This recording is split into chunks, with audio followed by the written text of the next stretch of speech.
Hello, mình chào tất cả mọi người. Bây giờ mình lại là Thanh Thảo nữa đây. Hôm nay Thanh Thảo sẽ chia sẻ với mọi người một cái lọ thuốc đau dạ dày nhé mọi người nhé.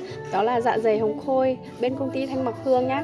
Bây giờ sắp Tết rồi, chồng của các bạn hoặc là chị em nào đang bị dạ dày ấy, bị đau dạ dày, mình hay ợ chua này, mình ăn cay hay đau bụng này, rồi là mình ví dụ như mình ăn no thì mình cũng đau bụng một lần, mà mình đói mình cũng đau bụng một lần ấy, thì mọi người hãy yên tâm nhé, mọi người hãy inbox ngay cho Thanh Thảo nhé.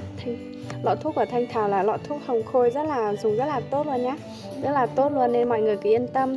Nếu mà chị em nào đang gặp vấn đề về dạ dày thì cứ inbox cho em nhé.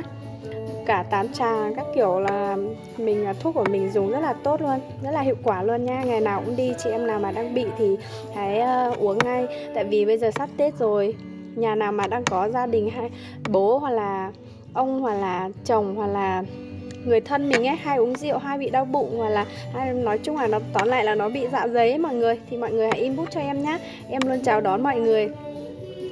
Bye bye mọi người nha. Và chị em nào muốn kinh doanh online thì hãy inbox ngay cho Thanh Thảo nhé. Thanh Thảo luôn tuyển cộng tác viên, luôn tuyển sỉ luôn nhá.